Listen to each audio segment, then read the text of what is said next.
Babysitter ako para sa mag-asawang call center agent. Nagsimula ako grade 8 pa lang. Grade 12 na ako ngayon. Uuwi si Ate Ye bandang alas 5:30 ng madaling araw. Gising na rin ako noon kasi doon na ako nag-aayos papasok. Nakapagluto na rin ako ng makakain ni Anika, yung alaga ko. Pagkaalis ko ng alas 7, siyang dating naman ng biyenan ni Ate Ye at ng asawa niya. Laging ganun ang routine ko.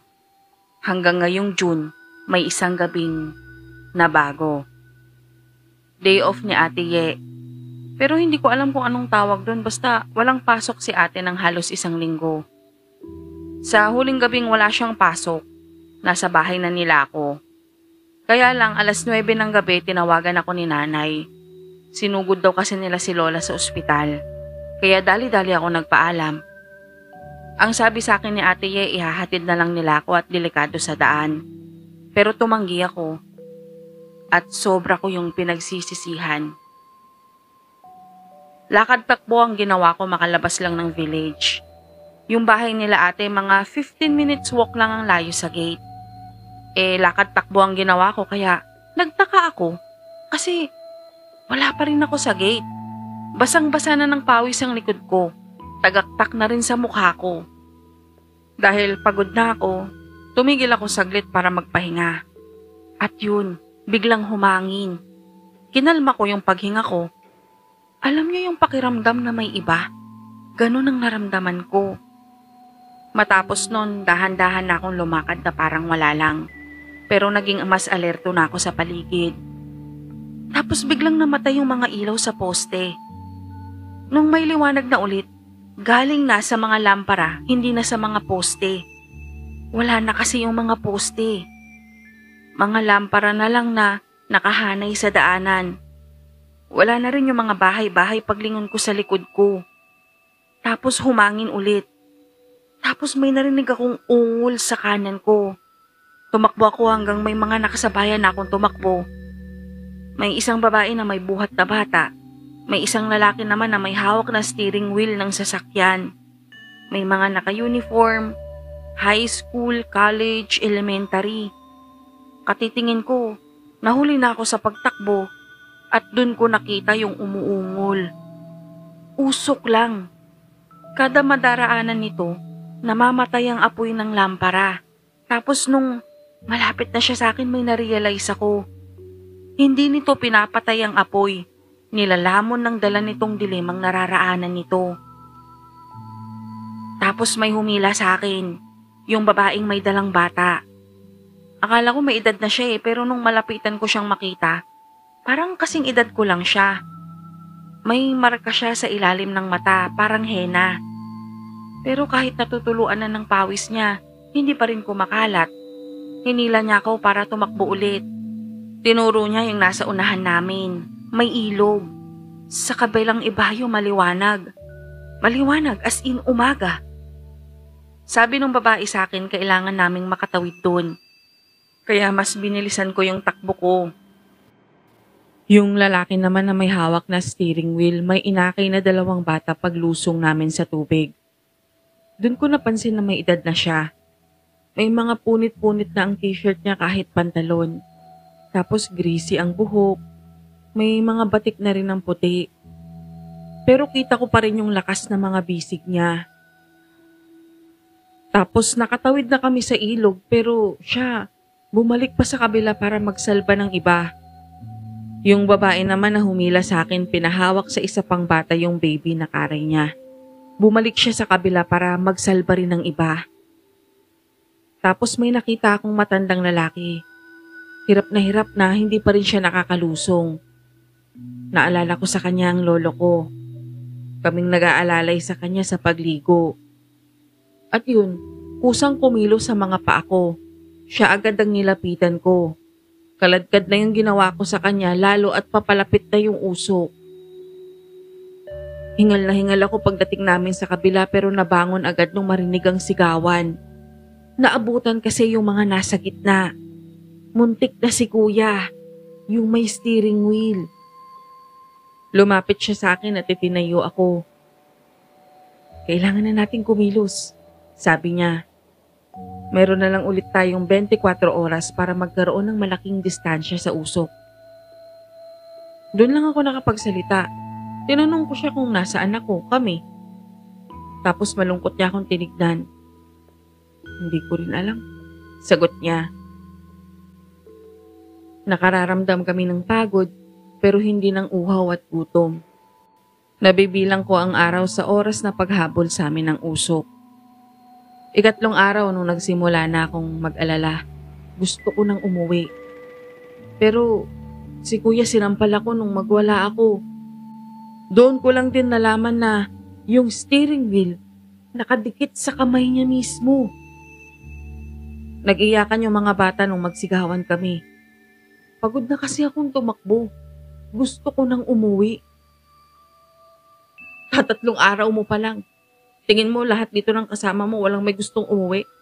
Lalo na yung pinakamatagal dito? Pagkasabi niya noon, tumingin siya dun sa babaeng may hawak na baby.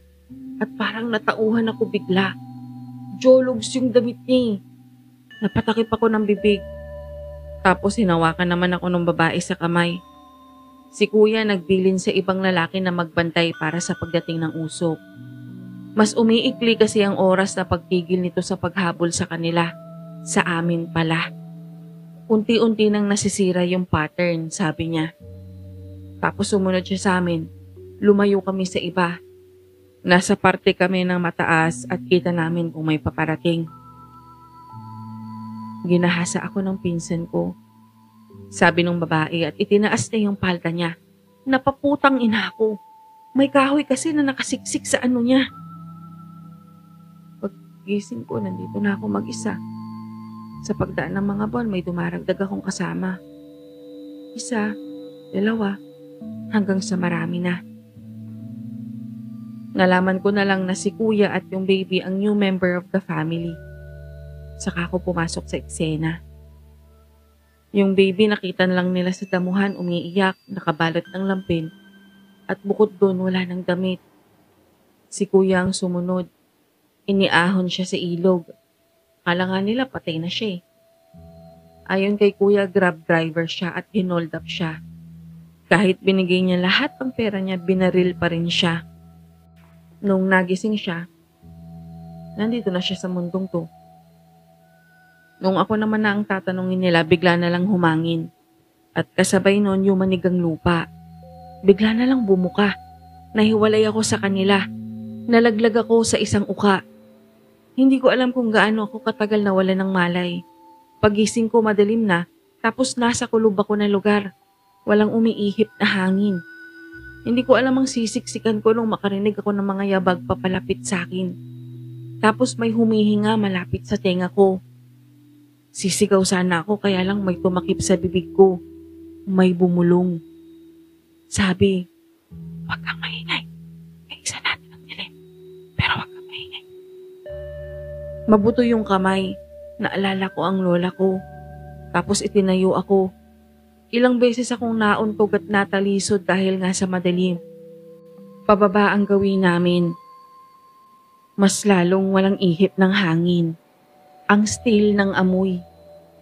Amoy natural. Ewan, bakit ko nasabi yun? Basta yun nasabi ko, yung natural. Maya-maya binitiwan ako ng kamay. Tapos nun may liwanag na. Lampara. Yung matandang lalaki yung tinulungan ko sa ilog yung kaharap ko. Buhay ka pa katulad ko. Wala ka dapat pagtiwalaan na isa man sa kanila. Isa sa kanila ang tunay na kalaban. Wala akong alam sa ganito, iha. Buong buhay ko ay umikot sa pagsasaka. Hindi ko nga alam kung paano isulat ang pangalan. Marami dito ang ipatay na. Marami rin ang buhay pa. Sila ang gusto kong matulungan. Tulungan mo sila. 2 buwan pa lang ako dito. May isang bata ang nagbilin sa akin na huwag akong magsasabing buhay pa ako. Huwag kong sasabihin na papauwi ako sa bahay nang bigla na lang mapunta ako sa lugar na to. Kailangan mong umalis dito at maghanap ng sagot. Wala ka dapat pagkatiwalaan sa mga nasa taas. Pagkasabi niya nun, tinanong ko siya kung bakit at natumba ako sa sagot ni Lolo. Isa sa kanilang tunay na kalaban. Paikot-ikot lang tayo sa lugar na to. Maya-maya sinabihan niya akong ibabalik niya ako sa itaas. Sa mga dinadaanan namin may mga iniwan siyang palatandaan na ika nga, we are running in circles. Literal. Letter C na inukit sa pinakamaliit na puno. Letter Y sa likod nun. 3 batong ahas. Yung makinis pa na magkakahanay. Pero bago yun, pinaso ni Lolo ang dibdib ko. May nginuya siyang mga dahon at tinapal yun sa paso ko. Sabi niya sa akin kailangan kong mag-blend in. Kailangan kong paniwalain lahat na ako ay patay na kaya ako dito napunta. Dahil sabi ni Lolo, ang mga nawawala, yung hindi naman nakuha ng usok. Pero nawala, yung mga walang injury. Takbuhan na naman paglipas ng ilang oras. Nakipagplastikan ako sa lahat. Nung nagpupo yung baby, nagpresenta akong maglilinis sa kanya.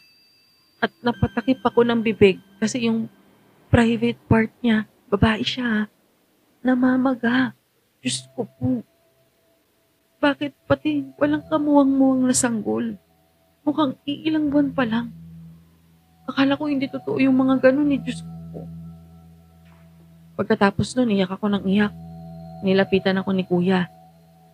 Sabi niya, siya na yung bahala at makisama na ako kay Lanelia, yung babaeng may kahoy sa puday.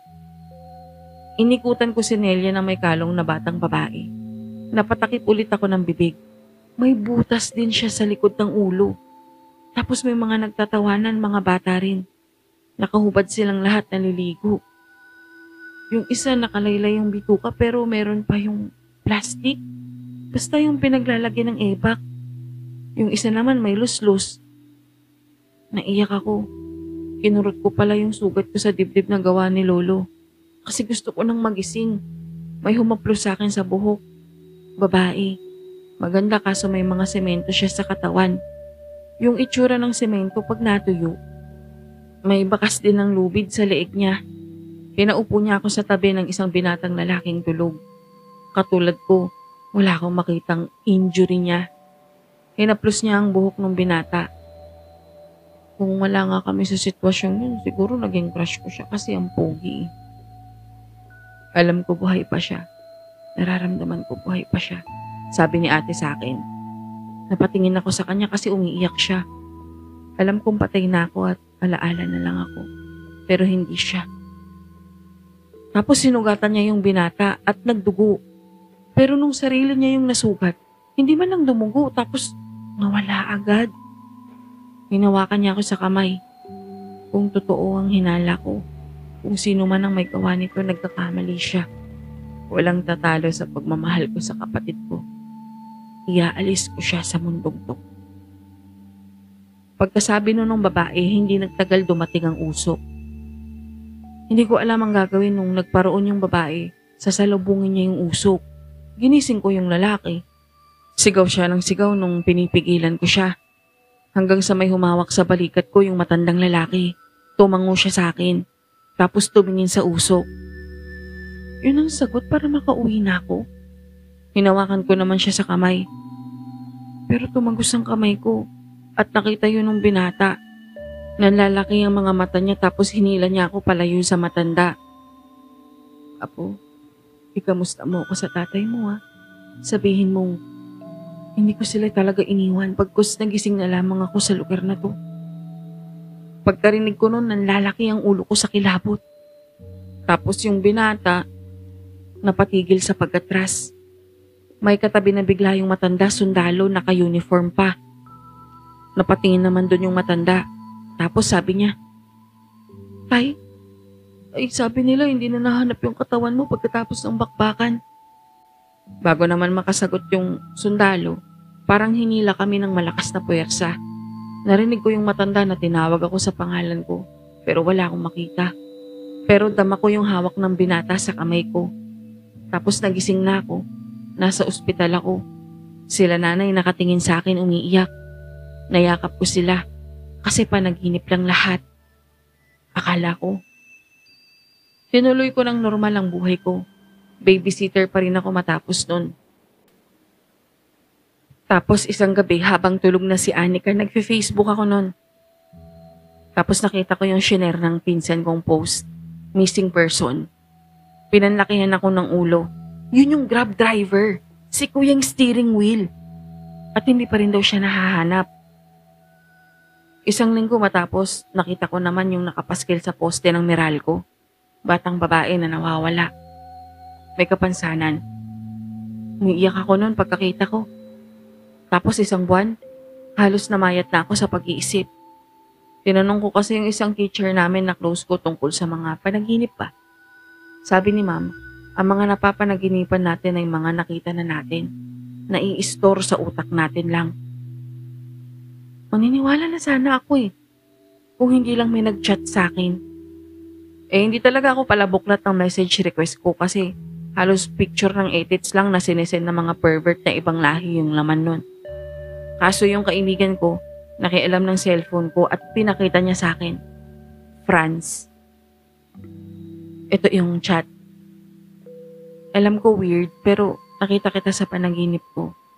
Kasama ate kong matagal nang nawawala. Ang tagal kitang hinanap sa social media. Ang palatandaan ko lang kasi sa'yo yung tinawag sa'yo nung matanda na Antonia. Pagkabasa ko ng message ni Franz, bigla na lang sumakit yung dibdib ko. Naka-uniform ako noon. Kaibigan ko ang unang nakakita ng dugo. Alam ko na ngayong hindi lang basta-basta panaginip yun. Kasi, andito na naman yung gawang sugat ni Lolo.